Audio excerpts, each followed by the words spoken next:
Fíjate en este bebé. Está tomando el mejor alimento que existe, la leche materna. Tiene el equilibrio perfecto de nutrientes para protegerlo de las enfermedades. Pero a lo largo de su vida irá incorporando otros alimentos. De qué y cuánto se habitúe a comer dependerá su salud. ¿Podemos enseñar a nuestro hijo a prevenir enfermedades gracias a la alimentación?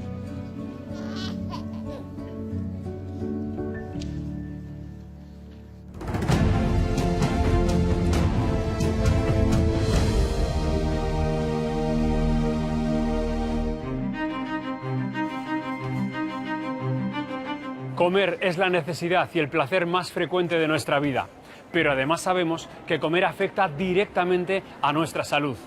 Malos hábitos, estrés, vida social, hay muchos condicionantes que nos hacen comer mal y perjudican nuestra calidad de vida. La alimentación va a influir en todo el desarrollo de nuestra salud y también de las posibles enfermedades. Una alimentación saludable tiene múltiples beneficios para la salud. Nos permite rendir mejor, nos permite sentirnos más cómodos con nuestro propio cuerpo, con nuestras propias actividades, hacer un desempeño correcto. Somos lo que comemos, claramente. En realidad, todos los días estamos ingiriendo alimentos que al final se quedan en nuestro cuerpo durante muchas horas y son lo que nos nutren. Y esto es muy importante saberlo, sobre todo por los niños. Para los niños, el hecho de que un alimento sea muy familiar hace que eso les guste y les dé seguridad. Eso quiere decir que nos encontramos con niños que se vuelven adictos a marcas. Y es algo terrible, porque eso restringe además su capacidad de probar nuevos sabores. Se sabe que la mala alimentación ya mata más gente que el tabaco en todo el mundo. ¿Cómo hemos llegado a esto? ¿Cómo condicionan los alimentos nuestra salud? ¿Cómo podemos mejorarla? Vamos a descubrirlo en ¿Qué comemos?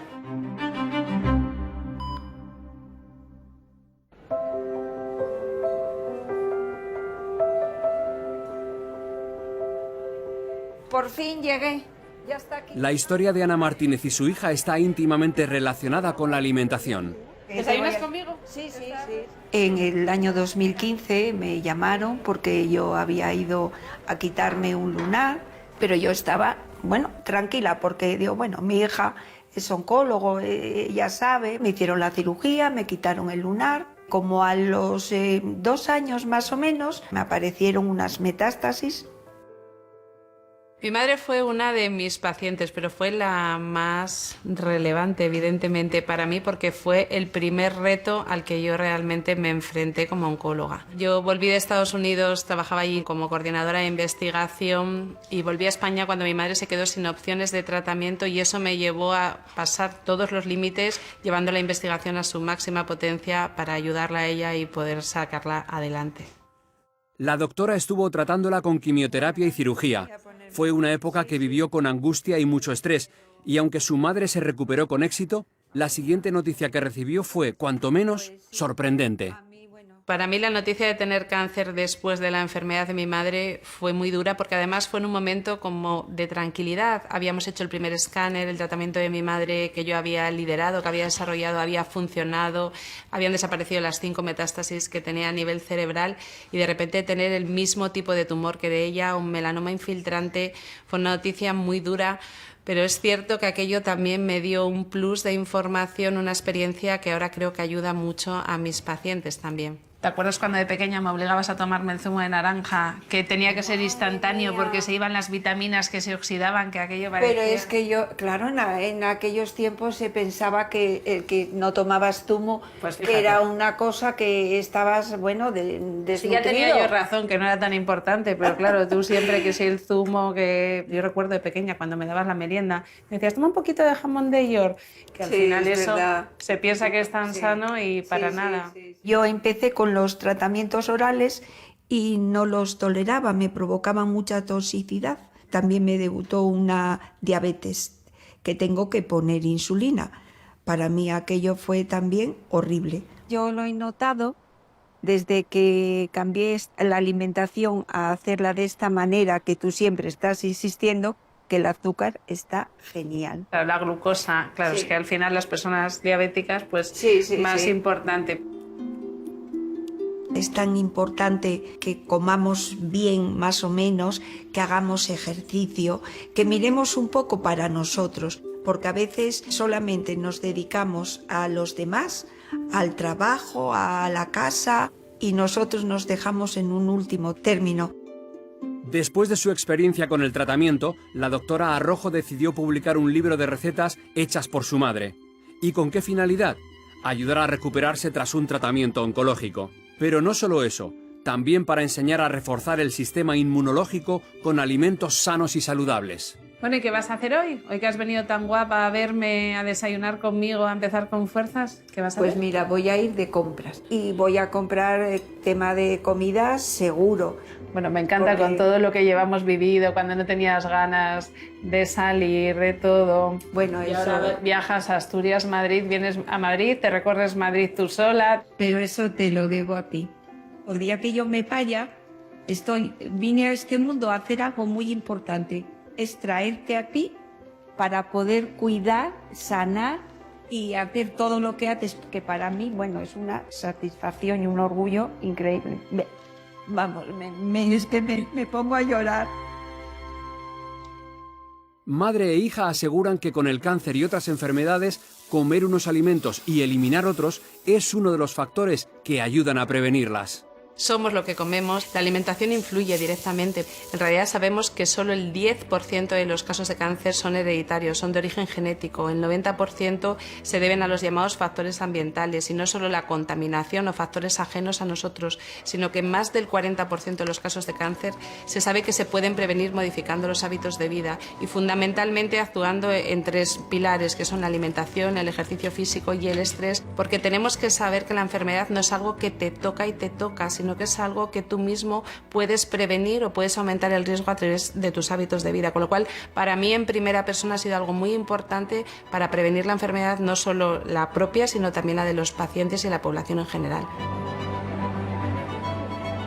Una alimentación saludable tiene múltiples beneficios para la salud, ya no solo en la prevención de enfermedades no transmisibles, sino que también nos permite hacer muchas otras actividades, nos permite rendir mejor, nos permite sentirnos más cómodos con nuestro propio cuerpo. Si nos falla la dieta y no comemos adecuadamente, ni nuestro cuerpo estará sano, ni tampoco llegaremos a hacer todas las actividades que podríamos hacer. Existen algunos alimentos que existe evidencia científica que aumentan el riesgo de padecer cáncer. La Organización Mundial de la Salud dice que, por ejemplo, las carnes procesadas, embutidos, ahumados, salazones, si consumimos 50 gramos diarios, aumenta un 18% el riesgo de padecer cáncer de colon, por ejemplo. Y al final, dentro de esa carne procesada incluso están los fiambres que damos a veces a nuestros hijos como muy saludables. Se sabe que la mitad de la población de España adulta tienen valores elevados de colesterol y tienen se llama dislipemia, ¿no? Que es esta alteración de las grasas en la sangre. Más de la mitad, o sea que es un porcentaje importante.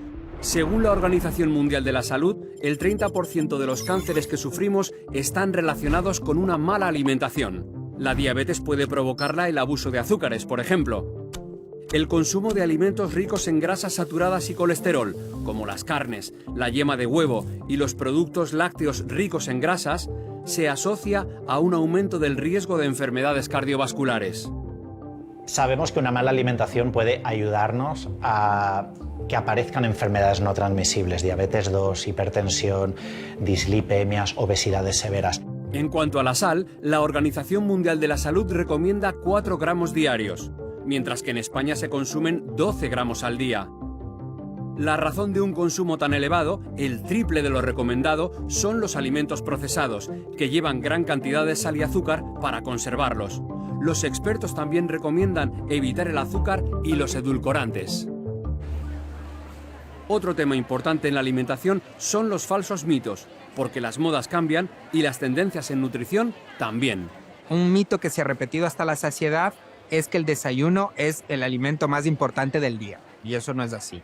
Que tienes que comer la fruta después de comer. Da igual, la fruta siempre va a ser bienvenida. Hay mitos de todo tipo dentro del mundo de la alimentación. Tenemos mitos, por ejemplo, alrededor de alimentos. Estos que nos dicen, el vino es cardiosaludable, la leche es imprescindible, solo la carne tiene proteína de calidad. Con que tengas 2 momentos del día con una alimentación saludable, de acuerdo a un modelo que se llama el plato de Harvard, es más que suficiente. Y entre los buenos hábitos en nuestro día a día para prevenir enfermedades, sin duda la actividad física habitual y rodearnos de alimentos sanos. Pero ¿cuáles son estos alimentos y cómo incorporarlos a nuestras rutinas? Si nos fijamos en este gráfico, solo esporádicamente carnes rojas, procesadas y dulces. Cuanto más bajamos, más aumenta la cantidad y la frecuencia de consumo de los alimentos saludables. Deberíamos fomentar un poco más estos alimentos que están más olvidados. Deberíamos incrementar la cantidad de frutas, de verduras, de legumbre, de semillas, de frutos secos que hay en nuestra alimentación, porque son muchas veces los alimentos más descuidados y que no tienen suficiente protagonismo dentro de nuestra dieta. Una dieta saludable, en nuestro caso sería la dieta mediterránea, porque vivimos en España. Esa es la dieta que va a ayudar a reducir esos niveles de colesterol, porque al tener más porcentaje de fruta y de verdura y de fibra en general, esto va a hacer que el colesterol malo no se absorbe en el intestino. Esas frutas, verduras, pescado azul, aceite de oliva virgen extra, grasas como el aguacate, son fundamentales porque se ha demostrado que disminuye el riesgo de enfermedades cardiovasculares y también del cáncer. Y sabiendo qué alimentos debemos tomar y cuáles no, ¿por qué seguimos comiendo alimentos que nos pueden causar enfermedades como diabetes, cáncer, obesidad y enfermedades cardiovasculares? Lo que queremos es reducir el consumo de productos ultraprocesados no saludables. Entonces, aquellas compañías que venden estos productos, o las bebidas azucaradas o las bebidas energéticas, pues sus intereses, lógicamente, van en contra de la salud pública. Por como van en contra de la salud pública los intereses de las compañías tabacaleras o de las del alcohol, ¿no? Para los niños, el hecho de que un alimento sea muy familiar hace que eso les guste y les dé seguridad. Por eso, comer viendo un envase hace que el niño transmita que esa experiencia de consumo es muy buena porque ese producto le gusta mucho. Y además, cuando ve el envase, reconoce el producto. Eso quiere decir que nos encontramos con niños que se vuelven adictos a marcas. Y es algo terrible porque eso restringe además su capacidad de probar nuevos sabores. Por eso lo deseable en alimentación infantil es que los niños coman sin ver los envases. La expansión de los móviles ha hecho que todos llevemos en nuestra mano un dispositivo con el que nos conectamos con el mundo. Y a través de ese móvil, una de las influencias que nos llega es la de estos comunicadores que están presentes en las redes sociales y que constantemente generan contenidos que en muchas ocasiones nos identificamos mucho con lo que nos cuentan y nos gusta y además les seguimos. Y esa además es una comunicación muy personalizada y genera ese vínculo afectivo que trazas con ese influencer. Problemas en casa para que coman verdura. Seguro que comiendo estos nuggets van a... Los influencers y las celebrities ejercen un gran poder sobre los jóvenes y no tan jóvenes. Y eso marca tanto su manera de alimentarse como sus valores y estilos de vida. Nos están preguntando por aquí cómo hemos hecho estas galletas. María Reyes, modelo, actriz y nutricionista, conoce bien estos mundos, tanto el de la alimentación como el de la publicidad. Soy María Reyes, llevo en el mundo de cara al público desde los 18 años. Empecé como Miss España, modelo, soy actriz también y desde el 2010 soy técnico nutricionista. Preguntas a cualquier otra compañera, siempre estábamos sujetas a una talla, a ser una profesión estricta y eso pues en esta profesión es crucial porque además es una profesión complicada, estamos muy solas, muy manipuladas un poquito por el business, ¿no?, que se dice. Entonces me di cuenta que la alimentación era básica para mantener un equilibrio físico y emocional y no tan bien estético, pero que me metí por ese lado porque me resultaba muy interesante encontrar el equilibrio ahí. Dale al play y empezamos. Perfecto. Tenemos todos los ingredientes para hacer el crepe. Lola añade la harina molida de avena. Ahora se llevan más curvis, pero en aquella época se van muy andróginas y estábamos muy sujetas a este tipo de requisito, ¿no? Yo conozco compañeras que incluso llegaron a padecer TCA. Los trastornos de conducta alimentaria no son un problema que derivan de la moda, para nada, no tiene nada que ver. Es un problema nervioso que viene de un núcleo no resuelto emocionalmente y que se traspola al físico. Así que hemos utilizado la harina de avena, que la hemos molido previamente, y estamos usándola para que sea más digestivo el crepe. Ya tenemos el crepe listo, vamos a emplatar. Pues me centré en la alimentación para los pequeños a raíz de que nació mi hija Lola. Antes también es cierto que tenía más conciencia de todo, pero cuando te sale a la luz tu mayor obra, que sabes que va a ser tu mayor obra, pues entonces ahí dedicas toda tu energía, toda tu atención y con toda la conciencia posible. Pues vamos allá, Lola. Vamos a enseñarles cómo hacemos ese crepe. Creo que educar desde la infancia es básico. La sociedad está ligada con la salud. Si tú tienes una mala educación vas a tener más enfermedades, vas a tener que tener un sistema de salud público más importante, más gasto y al final es todo y más enfermedades mentales si no se cubren las necesidades de salud y de alimentación.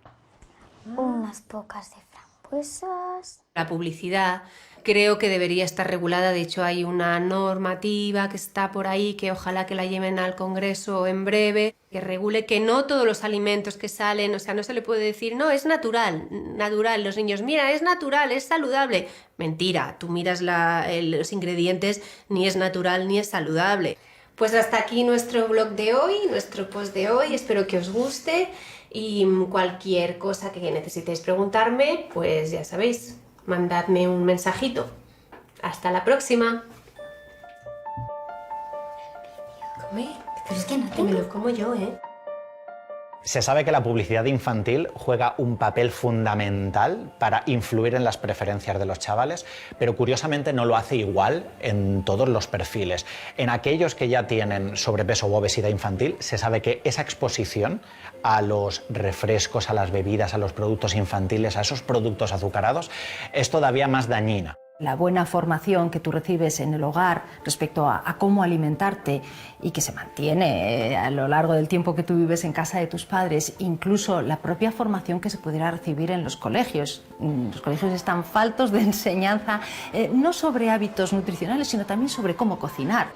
Esto no va de sacar anuncios del brócoli y del plátano únicamente. Como legisladores, como administración, lo que podemos hacer es cambiar los menús escolares. Muchas veces las preferencias infantiles se desarrollan únicamente haciendo la oferta de comida saludable y no es cuestión de convencer a los peques de que el pimiento es más saludable que la bollería industrial. Simplemente ofrécelo, normalízaselo y eso hará que haya un consumo de manera mucho más espontánea. Los niños, lo que se recomendaría es que cuando tengan este picoteo que llamamos una merienda, no darles alimentos ultraprocesados, estas formulaciones de yogures para niños que son excesivamente azucaradas, sino acostumbrarles a que más bien merienden frutas, merienden frutos secos.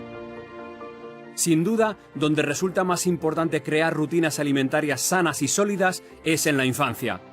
Sobre todo por la amenaza creciente de una epidemia en alza, la obesidad infantil. España es el tercer país europeo con mayor prevalencia de sobrepeso y el cuarto en obesidad. Parece paradójico, ¿no? Ahora que tenemos tanta información, la obesidad infantil está prácticamente a niveles récords. Estamos hablando en niños de un tercio, sobrepeso, sobrepeso y obesidad. Un tercio de la población, cuando antes prácticamente no existía. Antes había alguno, en clase podía haber un niño o una niña que tuviese un exceso de peso. Era la excepción. Eso que nos demuestra que no es un problema genético, es un problema del ambiente. Eso es lo que ha cambiado. Esto se explica mucho más desde los condicionantes sociales. Las familias, que muchas veces son las que más pagan la obesidad infantil, no pueden preparar mucho la comida y al final acaban recurriendo a alimentos que son muy fáciles de preparar, que les gustan a los chavales y que en ocasiones no queremos discutir. Y entonces hay que entenderlo todo desde una perspectiva social. Y precisamente para entender cómo inculcar buenos hábitos en la infancia, venimos a este colegio. Aquí han convertido la alimentación y la lucha contra la obesidad en una prioridad. Los menús me encantan, pero a veces hay algunos, por ejemplo, pues que no me gustan mucho porque no son de mi agrado. Pero en general sí, la verdad es que están bastante buenos. Yo me suelo comer todo. Hay algunas veces que me dejo un poco, otras veces que no. Pero una cosa que solemos hacer en el comedor es intercambio. Intercambiamos, si no te gusta esto, pues yo te doy de esto. Y los profesores los que nos dicen, te comes el primer plato y el segundo no. Te comes el segundo plato y el primero no. Lo que tenía yo un problema de pequeña es que no comía nada. simplemente no me gustaba. Pero gracias a una profesora llamada Inma, que sigue en este colegio, he logrado comer. Suelo comer acelgas y brócoli y pues 2 o 3 veces a la semana. Alrededor del 60% de los escolares de la Comunidad de Madrid come en sus centros educativos. Allí aprenden que comer bien y adquirir buenos hábitos alimentarios es importantísimo para estar sanos en el futuro. En concreto, en este centro educativo, el Colegio Público Perú, se trabaja para que la inclusión y la adquisición de estos buenos hábitos alimentarios llegue a las familias. María Ángeles, este es el comedor. Este es el comedor de nuestro cole. Pero esto es casi un teatro. Este comedor es grandísimo. En este comedor han llegado a comer hasta 775 alumnos. ¿Cuántos comen aquí ahora? Unos 350. La alimentación es importantísima para la vida de la persona adulta, tanto del niño como de la persona adulta. Es decir, nos ha ido llevando a tener una preocupación por la educación integral del niño, que es el futuro ciudadano. ¿Cuántos niños sufren sobrepeso? Yo creo que aquí no podemos hablar de ese problema. También influye que muchos niños hacen muchas comidas dentro del colegio. ¿Reconoces la situación de chavales que comen muchos chuches, mucha bollería industrial? Aquí hace ya años que la costumbre que había de celebrar un cumpleaños trayendo las bolsitas de chuches, eso hace años que ya dijimos que no. Se hace una labor de educar también a las familias en este sentido. Y se las llama y se las dice, hombre, que no puede traer el niño bollos de chocolate. ¿Es más difícil educar a los padres o a los hijos? Más difícil a los padres. Los padres ya llevan muchos años en la vida y ya tienen unos hábitos muy interiorizados. A veces sí comentan los niños, pues en mi casa no se come fruta o en mi casa no se come verdura. Pero los niños esos hábitos los tienen como interiorizados y yo creo que ellos influyen para que en sus casas vayan cambiando los hábitos.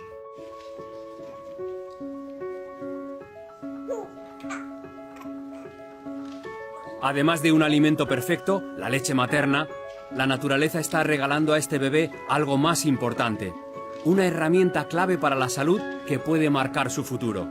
Hablamos de la saciedad.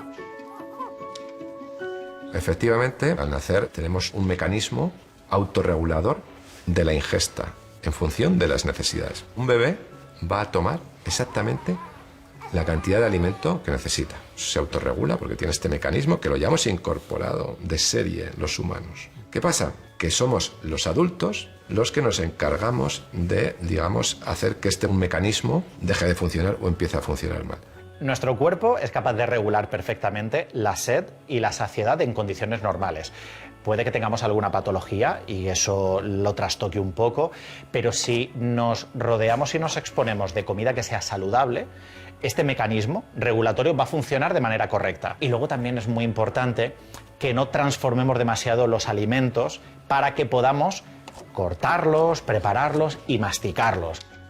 Si tú te cargas, cuando el niño es pequeño, te cargas el mecanismo autorregulador de la ingesta, ofreciéndole alimentos solo de un sabor, que además es adictivo. Los azúcares hemos visto que activan el mecanismo de la recompensa y actúan de forma similar a las drogas. Y además eso lo unes a una publicidad intensiva para decirte, si consumes esto vas a ser feliz. Y además, cuando lo consumes te da una sensación placentera y cada vez es mayor. Pues claro, ahí tenemos el problema, ¿no?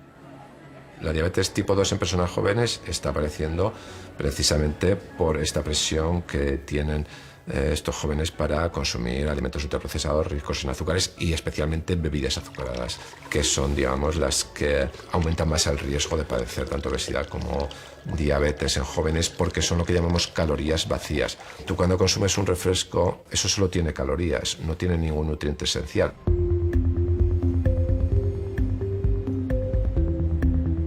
Cuando nos cargamos el mecanismo de la ingesta, podemos llegar a sufrir obesidad y con ella corremos además el riesgo de sufrir otras patologías que hacen peligrar nuestra salud o reducir la calidad de vida. Es el caso de Jorge.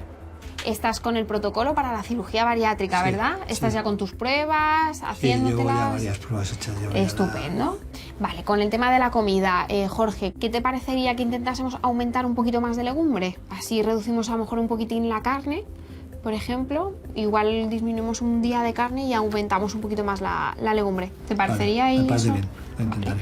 Estupendo. Jorge va a someterse a una cirugía bariátrica, cirugía que se realiza cuando hay problemas graves de salud debido al peso. Se trata de una reducción de estómago y tras ella los pacientes se llenan enseguida y frenan la ingesta de alimentos. A mí la obesidad, el principal problema, aparte de que físicamente esté pesado, etcétera, etcétera, el principal problema que ha hecho es que con el ganancia de peso he tenido que empezar a usar CEPA para respirar por las noches. Y eso es incomodísimo, es la principal motivación que tengo para intentar quitármelo. Yo pesaba sobre 70, 75 kilos. La manejo muy mal porque me gustan mucho las comidas que dan así en plan aperitivo, con embutido, la cervecita y tal, pero bueno. En esta unidad de obesidad del Hospital La Paz, además del tratamiento clínico, también ofrecen acompañamiento psicológico o formación en buenos hábitos alimentarios. Esto es como tendríamos que intentar construir nuestro plato, que la mitad de nuestra ingesta fuese de verduras. Esta mañana hemos participado en la segunda sesión de un curso que tenemos en la que hablamos sobre todo desmontando aquellos mitos alimenticios y también buscamos un espacio de reflexión sobre por qué están aquí. El otro día en la primera clase dedicábamos un ratito, ¿no? Un poco a buscar esa motivación. Entonces, bueno, aquí os he puesto una frase también para empezar igual que el otro día, y es que cuida de tu cuerpo, que es el único lugar que tienes para vivir. Y como nuestro objetivo es ese, que aprendáis a cuidaros un poquito mejor. Yo era totalmente anti ejercicio físico y sí lo he incorporado. Me gusta andar, siempre me ha gustado, eso sí, y me he apuntado a un gimnasio con un gran dolor de mi corazón, pero procuro ir por lo menos 3 o 4 veces por semana a hacer pesas o lo que sea y acompañar un poco el aeróbico. Un programa educativo abierto a todo tipo de personas, desde los que necesitan cirugía como Jorge, hasta los que simplemente quieren mejorar su relación con la comida. La primera premisa, pues que normalmente los alimentos que no llevan etiqueta, mejor, ¿vale? Entonces, si vamos a comprar al mercado, fijaos, tenemos muchas más probabilidades de acertar. A mí este curso sobre todo me ha servido porque hay cosas en las que sencillamente estaba equivocado. Yo, por ejemplo, el que pensaba que un refresco light era bueno, o pensaba que el tomar sacarina no es que fuera bueno, pero no tenía ninguna cosa mala. Entonces esa información, de alguna manera, debería hacerse llegar a todo el mundo. Este espacio es también un sitio seguro donde compartir algo tan personal como miedos, objetivos, logros o sacrificios. Me está costando muchísimo adelgazar, muchísimo. Yo llegué a 130 kilos y me desesperé, que corría riesgo mi salud. Dije, esto no puede ser. Y bueno, hoy de 130 kilos he bajado 50. Bueno, mi motivación yo tengo 2. Mi aseo personal, que ya me era imposible y me desesperaba. Para mí ese ha sido uno. Y el siguiente es ir al pueblo y que me digan, ¡oye, has adelgazado! Pero sí, el aseo personal para mí ha sido, y ya lo voy consiguiendo. Mis hijos aún son adolescentes y sí que es verdad que cuando más he engordado ha sido en los últimos 3-4 años y actualmente es mi máxima motivación, encontrarme bien para poder hacer actividades con mis hijos. Creo que todo el mundo tendría que hacer este tipo de cursos porque puedes evitar muchísimas enfermedades, no solo la obesidad, problemas cardiovasculares, incluso prevención del cáncer, etcétera, etcétera. El alimento no solo nos sirve para el desarrollo de nuestras actividades diarias, también para la prevención de muchas enfermedades. Así que, si comemos solo comida saludable, podríamos conservar nuestro mecanismo innato de saciedad y no comer en exceso. Pero, ¿es tan sencillo acabar con el sobrepeso? ¿O hay otras causas? Acudimos a un centro de investigación pionero en estudios metabólicos para buscar respuestas. El paciente con obesidad, aparte de que tiene menos esperanza de vida, la esperanza de vida que tiene es de una menor calidad. Entonces tenemos que intentar vivir más y vivir mejor, ¿no? Esta patología, en lugar de descender, aumenta, como estamos viendo en países industrializados y en vías de desarrollo, que están aumentando muchísimo más la prevalencia de obesidad, de diabetes y todo este tipo de patología. Nosotros, nuestro foco es entender por qué las personas padecen obesidad, por qué la obesidad afecta tanto a todos los tejidos. Está afectado el páncreas, está afectado el hígado, a nivel cardiovascular tiene muchas complicaciones. El sobrepeso y la obesidad ya son considerados una epidemia al alza en todo el mundo. Solo en España, casi el 60% de los adultos la sufren. Pero, ¿por qué engordamos? La leptina es una hormona que tras la ingesta es producida por las células de la grasa. Esta leptina pasa a la circulación y principalmente también actúa a nivel del sistema nervioso central, y en el cerebro lo que va a hacer es dar esta señal de saciedad, es decir, para que la persona no coma de manera descontrolada. Las personas que tienen obesidad tienen lo que se conoce como resistencia a la leptina. Es como si se volviera sordo a esta señal. No tienen el freno de ingesta que tienen las personas con un peso saludable. Aunque la leptina ya se conocía desde los años 90, lo que estos investigadores han descubierto es su origen y los mecanismos que la activan. Nuestro interés es entender para que al final los profesionales sanitarios pues puedan manejar mejor este tipo de enfermedades, y el objetivo último es mejorar la calidad del paciente. Ahora está emergiendo un nuevo sector que se llama la diabesity. Diabesity es diaobesidad. Tomando el dato de Estados Unidos, por ejemplo, el 70% de los americanos tiene sobrepeso y el 50% es obeso. Y los laboratorios farmacéuticos se han volcado en resolver eso y han descubierto una nueva categoría de productos que son los GPS-1, que son cosas como el Ozempic, el Trulicity. Estos productos inhiben el apetito, hacen perder peso, son carísimos, pero cada vez tienen mayor cobertura de las seguridades sociales, etcétera, para diabéticos seguro, para gente que está a dieta menos, pero lo que tienes con estos productos es que se prevé que en los Estados Unidos la ingesta de alimentos va a bajar un 15% dentro de 10 años. La semaglutida es el principio activo de algunos medicamentos recomendados para la diabetes tipo 2, aunque actualmente en muchos países se está usando para adelgazar sin tener en cuenta sus efectos secundarios. Semaglutida, y que parece ser que reduce el peso con mucha rapidez. ¿Me lo aconsejas? Yo no te lo recomendaría, te lo tiene que mandar un médico y además tiene muchos efectos adversos. Probaría otra cosa, ejercicio físico, más controlar tu dieta, pero en absoluto. Además de los efectos secundarios, el precio de la semaglutida supera los 70 euros. En España solo se puede comprar con receta médica y solo aquellos que sufren diabetes tipo 2.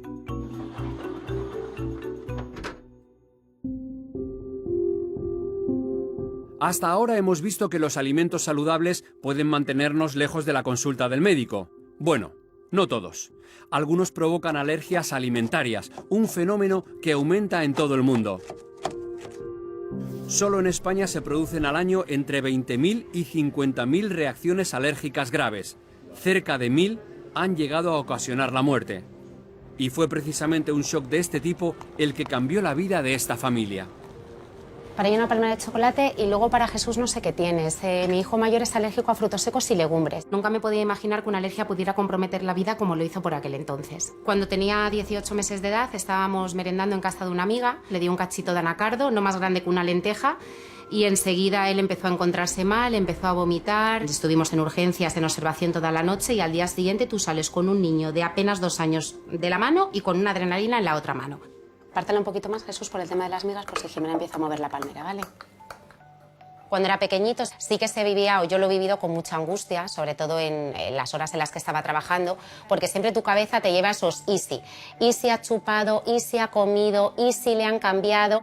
Y ahora mi preocupación es que él mismo esté atento de todo lo que en su día a día tiene que estar controlando, que al final no es poco, sale con sus amigas, tiene que revisar los etiquetados, tiene que tener cuidado. Al final tú te transformas con las alergias. Lo que hacemos es, en los alimentos que su hermana sí puede, pero él no, yo le la etiqueto con color rojo. Y entonces es la manera en la que en casa nos organizamos. Nosotros como medidas preventivas siempre revisar etiquetados, máxima higiene, máxima limpieza, y luego si todos esos filtros fallasen, Jesús siempre tiene que llevar encima 2 adrenalinas. Está preparada precisamente para que tanto él como una persona que esté cerca de su entorno no necesite tener ningún conocimiento médico para poder salvar la vida de una persona. Yo, por ejemplo, en el caso de Jesús, sí que es verdad que se lo pongo aquí por si está con sus amigas, más brevemente: administrar adrenalina, cara externa del muslo 10 segundos, avisar a los servicios de emergencias y el teléfono mío y el de su padre. La información, sobre todo, es un arma con el que nosotros contamos mucho también para nuestra seguridad. La información y la formación de la persona que tenemos delante. La información es clave para salvar vidas de personas alérgicas. Debe estar en las etiquetas de los productos y en las cartas de los restaurantes. Aunque hay más de 160, solo hay 14 alimentos de obligada declaración, los más frecuentes. Hoy día, los únicos tratamientos para las alergias son dejar de tomar los alimentos que afectan al paciente y la desensibilización alimentaria.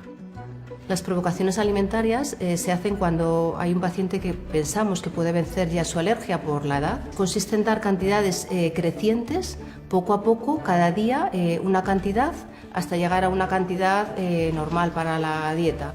Cuando empezamos un proceso de desensibilización siempre les decimos que hasta que no lo terminemos no pueden tomar nada, ningún alimento, ninguna traza que no le digamos nosotros. Desde que en esta clínica comenzaron con las desensibilizaciones hace casi una década, el porcentaje de éxito con alimentos como huevo o leche está en torno al 88%. Debido a que las alergias alimentarias han aumentado mucho, yo creo que tiene que haber un poquito más de concienciación sobre esto y sería importante dar charlas desde en los colegios, también en los restaurantes, incluso a nivel de televisión, decir que la alergia alimentaria ha aumentado mucho y que es importante, que podemos ayudar a incluso a salvar la vida a algún paciente con esas campañas de concienciación. Aunque se desconocen las causas del aumento de las alergias alimentarias, ese fallo en el sistema inmunitario de los alérgicos podría deberse a los químicos y pesticidas de los alimentos. No es lo mismo una alergia que una intolerancia. La intolerancia únicamente nos da sintomatología digestiva y también sabemos que cuanto más tomes de un alimento, peor te va a sentar. Por el contrario, la alergia, ahí empieza ya a mediar el sistema inmunitario. E incluso una pequeña cantidad de ese producto te puede causar una reacción que sea muy agresiva. Ya hemos visto que lo que comemos afecta a nuestra salud y que lo mejor que podemos hacer es rodearnos de alimentos sanos. Pero ¿se está trabajando en nuevos alimentos para prevenir las enfermedades actuales y mejorar la salud en general?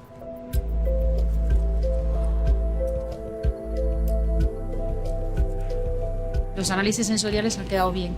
Ahora lo que tendremos que ver es si se cumple, si las dosis las hemos puesto bien y el sabor que están dando es porque también tienen propiedades antioxidantes. Entre los muchos proyectos de este centro está la investigación de nuevos alimentos que sirvan para mejorar las enfermedades más frecuentes en nuestra sociedad. Lo que nos fijamos son en aquellas patologías que afectan a una gran población, que son la obesidad, la diabetes y el síndrome metabólico.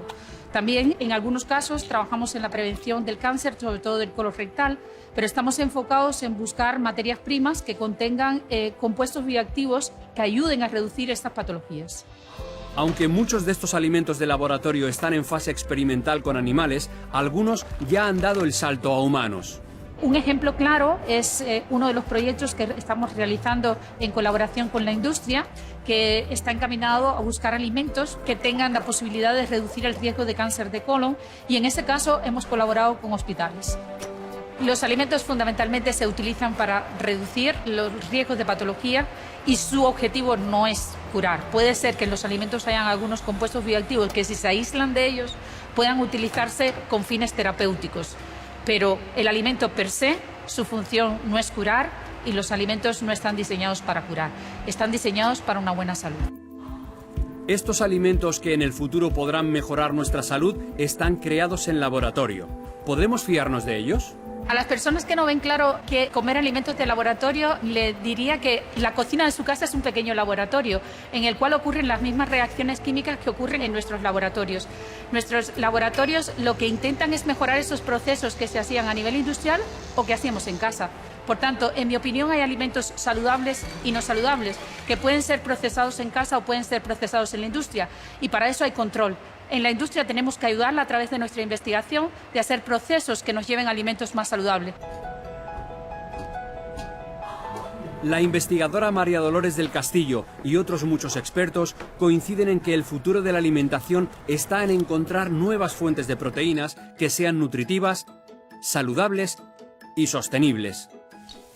Todas esas propiedades las tienen las algas. Viajamos a Galicia, donde llevan décadas elaborándolas para uso alimentario. Las algas tienen un gran potencial, sobre todo de sales minerales, hierro, calcio, fósforo, magnesio. Por ejemplo, si tenemos como referencia un lácteo, como referencia de calcio, pues hay algas que llegan a tener entre 8 y 10 veces más calcio que la leche. Buscando otro ejemplo, si tenemos como referencia de hierro a las lentejas, pues hay tipos de algas que tienen entre 6 y 7 veces más hierro que las lentejas. Nuevas fuentes de proteínas vegetales o alimentos funcionales para frenar enfermedades. Soluciones a futuro para mejorar nuestra alimentación y nuestra salud. Actualmente en Algamar estamos enfocándonos a lo que es la alimentación funcional. Es un concepto que viene de los años 80 de Japón y simplemente se trata de esas sustancias que tienen los alimentos, especialmente los vegetales, y que tienen en muy pequeñas cantidades, pero que pueden producir un efecto saludable pues, en el organismo, que ya han sido utilizados, pues, por ejemplo, pues, en farmacología. De hecho, muchos de los principios activos de los vegetales son base de fármacos. Pero mientras estos alimentos salen del laboratorio y pasan a nuestra dieta diaria, ¿cómo podemos mejorar nuestra salud alimentaria hoy mismo? Una de las claves es el estrés. Nuestro ritmo cotidiano afecta de manera bastante clara la manera en que comemos y todo el proceso que está alrededor de la alimentación. No solamente el hecho de comer, sino el hecho de aprovisionarnos, el hecho de cocinar o no, el hecho de trabajar más o menos horas, el hecho de encontrarnos en una sociedad que esté más acelerada, y todo eso afectará también en cuál será nuestra alimentación y qué es lo que finalmente acabaremos introduciendo en nuestro cuerpo. Lo que hemos perdido es el hábito de cocinar. El problema de la alimentación es que tiene un componente muy de disfrute y de placer, pero también tiene un componente de mucho esfuerzo, que es la cocina. Y nosotros estamos en una sociedad en la que determinados esfuerzos nos cuestan. Tenemos muchos obstáculos para seguir una alimentación saludable. Puede ser tener una vida ajetreada, tener poco dinero, poco tiempo para cocinar, no pasar mucho tiempo por casa. La idea es, al fin y al cabo, utilizar los recursos, utilizar las herramientas que nos lo pueda facilitar.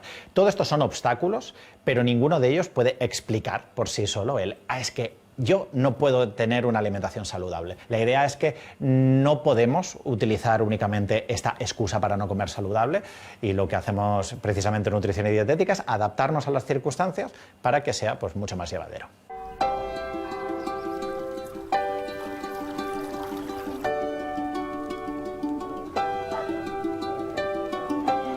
El estrés, un ritmo acelerado de vida, la falta de tiempo, son condicionantes que nos alejan de una alimentación sana. Pero como nos aconsejan, podemos replantearnos cómo mejorar nuestra vida. Antonio tomó una decisión radical. Hace 14 años cambió la ciudad por el campo. El estrés aquí no existe. Tú tienes tu huerto y aquí todo lo que yo produzco es natural y mío. Mis tomates, mis pepinos, mis pimientos. Antonio se considera un cocinillas, pero no encontrará sus recetas en ningún libro de cocina. Como estamos en la temporada de las setas, hemos preparado unas patatas guisadas con níscalos y chistorra y luego un conejo al ajillo típico que hacía mi abuela.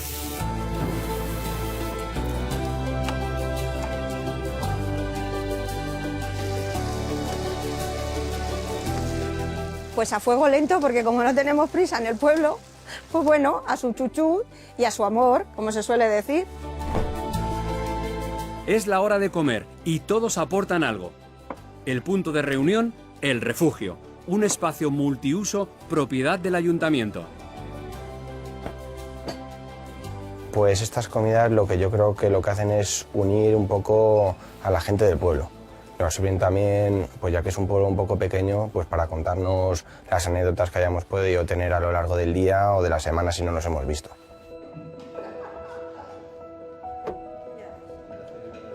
Según los expertos, son muchos los beneficios de comer en familia o compartiendo. Fomenta hábitos alimentarios saludables, favorece tener un peso más equilibrado, previene problemas psicosociales, refuerza lazos y mejora la autoestima. ¿Quién nos iba a decir que este era uno de los secretos de comer bien, verdad? Normalmente tenemos la idea de que los entornos rurales son entornos pues de relación con la naturaleza, pero sí yo creo que se vive más tranquilo y se disfruta más, sobre todo de la parte social de la alimentación. El hecho de disponer de tiempo para comer puede implicar también tiempo para cocinar, cuidar más aquello que ponemos dentro de esos platos, a buscar más el tipo de platos y a partir de ahí también a compartir esos platos con las personas que nos rodean, a tener acceso a las personas que tenemos alrededor y tener una cierta comensalidad alrededor de la mesa, porque no podemos olvidar que el comer es un hecho social. Una alimentación variada y saludable, rica en nutrientes esenciales, vitaminas, minerales, pues parece que influye en un estado emocional más positivo. Hoy hemos visto que el camino hacia la buena salud pasa por comer alimentos sanos, pero que también si echamos a un lado el estrés o comemos más en familia o entre amigos, nos puede ayudar a sentirnos mejor. Porque no solo es importante qué, sino cómo comemos. No es fácil, pero suena bien. ¿Lo intentamos?